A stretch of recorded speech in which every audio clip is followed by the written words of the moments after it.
جاتا ہے وہ نام جو شاعر اپنے نام کے ساتھ لگا لیتے ہیں، کیونکہ جو شاعر ہوتے ہیں اپنی نظم کے آخر میں اپنے آخری شعر کے اندر جو مقطع ہوتا ہے اس کے اندر وہ اپنا تخلص استعمال کرتے ہیں، یہ ظاہر کرنے کے لیے کہ یہ نظم ان کی لکھی ہوئی ہے اور کوئی اور اس کو چوری نہ کر سکے۔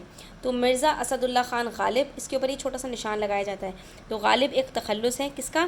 اسد اللہ خان کا۔ مولانا الطاف حسین حالی، حالی جو ہے ان کا نام بھی ہے اور انہوں نے اسی کو اپنا تخلص بنایا۔ شیخ محمد ابراہیم ذوق، ذوق انہوں نے اپنا تخلص بنایا۔ میر تقی میر، میر ان کا تخلص ہے، ٹھیک ہے۔ تو غالب، حالی، ذوق اور میر تخلص ہیں۔ تخلص وہ چھوٹا سا نام ہوتا ہے جو شاعر شعروں میں آسانی سے استعمال کرنے کے لیے رکھ لیتے ہیں۔ شاعر اپنے نام کے کسی حصے کو بھی تخلص بنا لیتے ہیں، مثلا سر محمد اقبال کا تخلص اقبال ہی تھا، سید اکبر حسین الہ آبادی کا تخلص اکبر تھا، مرزا اسد اللہ خان غالب کا تخلص غالب تھا۔ تو اپنے نام کے بھی کسی کوئی ایک حصہ وہ تخلص کے طور پر رکھ لیتے ہیں اور کبھی کبھی کسی اور نام کو بھی وہ تخلص کے طور پر استعمال کر لیتے ہیں، ٹھیک ہے۔ تو اب ہمیں یہاں پر خطاب، لقب، تخلص کی چند مثالیں لکھنی ہیں۔ تو بچوں آپ جو ابھی ہم نے پڑھے ہیں اس میں سے بھی دیکھ کر لکھ سکتے ہیں اور اس کے علاوہ بھی لکھ سکتے ہیں۔ جیسے خطاب کے اندر آپ لکھ سکتے ہیں مادر ملت جو محترمہ فاطمہ جناح کو کہا جاتا ہے، شمس العلماء ہم نے ابھی اوپر دیکھا، خان بہادر، تمغہ شجاعت، ہلال جرت، ستارہ خدمت، تمغہ پاکستان، یہ وہ تمام کی تمام خطابات ہیں جو حکومت پاکستان کی طرف سے دیے جاتے ہیں۔ اسی طرح القابات کی بات کی جائے تو صدیق اکبر حضرت ابوبکر صدیق رضی اللہ تعالیٰ عنہ کا لقب ہے، فاروق اعظم حضرت عمر رضی اللہ تعالیٰ عنہ کا لقب ہے، ذو النورین اور غنی حضرت عثمان غنی رضی اللہ تعالیٰ عنہ کا لقب ہے۔ ذو النورین اس لیے ان کو کہا جاتا ہے کیونکہ ہمارے پیارے نبی صلی اللہ تعالیٰ علیہ وسلم کی دو صاحبزادیاں یکے بعد دیگرے، یعنی پہلے ایک سے اور ان کے انتقال کے بعد دوسری سے آپ صلی اللہ تعالیٰ علیہ وسلم کی دو بیٹیوں سے حضرت عثمان غنی رضی اللہ تعالیٰ عنہ کا نکاح ہوا تھا، ٹھیک ہے۔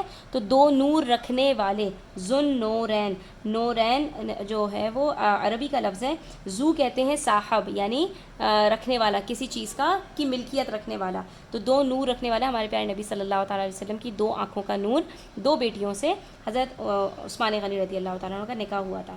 اس کے بعد روح اللہ، ٹھیک ہے، روح اللہ حضرت عیسیٰ رضی اللہ تعالیٰ عنہ، عیسیٰ علیہ السلام کو کہا جاتا ہے، ذبیح اللہ حضرت اسماعیل علیہ السلام کو کہا جاتا ہے، کلمۃ اللہ بے حضرت عیسیٰ علیہ السلام کو کہا جاتا ہے۔ روح اللہ اور کلمۃ اللہ کیوں کہا جاتا ہے؟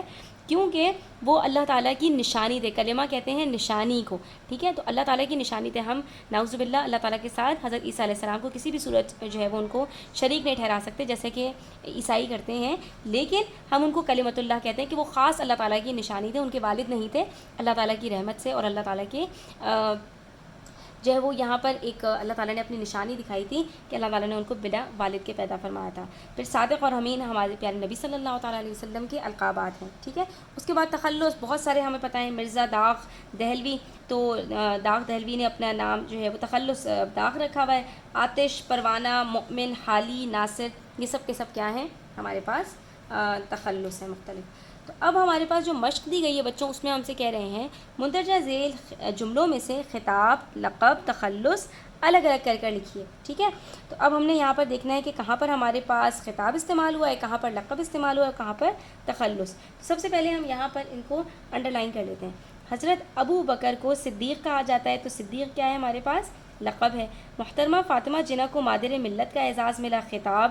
حضرت عثمان رضی اللہ تعالیٰ عنہ بے تحاشا دولت کی بنا پر غنی کہے جانے لگے، تو غنی کہے جانے لگے یعنی کہ ان کو اس کا لقب مل گیا۔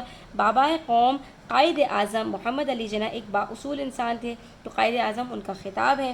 شاعر مشرق علامہ اقبال نے، شاعر مشرق ان کا خطاب ہے، ٹھیک ہے بچوں۔ خطاب کیا ہوتا ہے کہ جو حکومت کی طرف سے دیا جائے، ٹھیک ہے۔ تو یہاں پر جو شاعر مشرق ہے وہ حکومت کی طرف سے ان کو کہا جاتا تھا اور سر بھی ان کا ایک خطاب تھا، ٹھیک ہے۔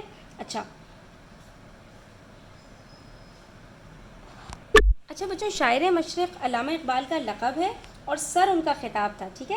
تو لقب کیونکہ کسی خاص وصف یا کارنامے کی وجہ سے انسان کو دیا جاتا ہے جو بعد میں کسی شخص کے نام کا حصہ بن جاتا ہے، تو شاعر مشرق ان کو اس لیے کہا جاتا تھا کیونکہ وہ مشرق کے شاعر تھے، یعنی کہ انہوں نے بر صغیر کے اندر اپنی شعر سے لوگوں کو، مسلمانوں کو جگایا تھا، ٹھیک ہے۔ اچھا، اس کے بعد پاکستان کے قومی ترانے کے بول ابو الاثر حفیظ جالندھری نے لکھے، تو ابو الاثر کیا ہے؟ ان کا خطاب ہے۔ اس کے بعد اگلا ہے ہمارے پاس راشد منہاج شہید، نشان حیدر پانے والے کم ترین فوجی ہیں، یہ بھی خطاب ہے۔ ڈاکٹر عبدالقدیر خان کو پاکستان ایٹم بم کا خالق مانا جاتا ہے، ڈاکٹر عبدالقدیر خان۔ دیکھو بچوں، یہاں پر آپ سے کیا کہا جا رہا ہے؟ ڈاکٹر عبدالقدیر خان کو پاکستانی ایٹم بم کا خالق مانا جاتا ہے۔ مانا جاتا ہے کا مطلب یہ مشہور ہیں اس نام سے، تو ہم اس کے اندر یہاں پر اس کو لکھیں گے لقب کے اندر، ٹھیک ہے؟ یعنی کہ ان کو کسی حکومت کی طرف سے یہ خطاب نہیں دیا گیا تھا، بلکہ لوگ ان کو پاکستانی ایٹم بم کا خالق مانتے ہیں، ٹھیک ہے؟ اس کے بعد مرزا نوشا اسد اللہ خان غالب آگرہ میں پیدا ہوئے، ٹھیک ہے؟ مرزا نوشا ان کو پیار سے کہا جا رہا ہے، اسد اللہ خان غالب تخلص۔ مشہور کتاب آب حیات کے مصنف مولانا محمد حسین آزاد ہیں، ٹھیک ہے؟ تو کتاب کا نام آپ کو بتایا جا رہا ہے، اور مولانا محمد حسین آزاد، ان کا تخلص آپ کا کیا ہے؟ ٹھیک ہے، تو یہاں پر آزاد ہمارے پاس ان کا تخلص ہے۔ سر سید احمد خان کو جدید اردو نثر کا بانی کہا جاتا ہے، ٹھیک ہے؟ تو سر ان کا کیا ہے؟ خطاب ہے، سید احمد خان تھے وہ، اور جدید اردو نثر کا بانی، تو ہم یہاں پر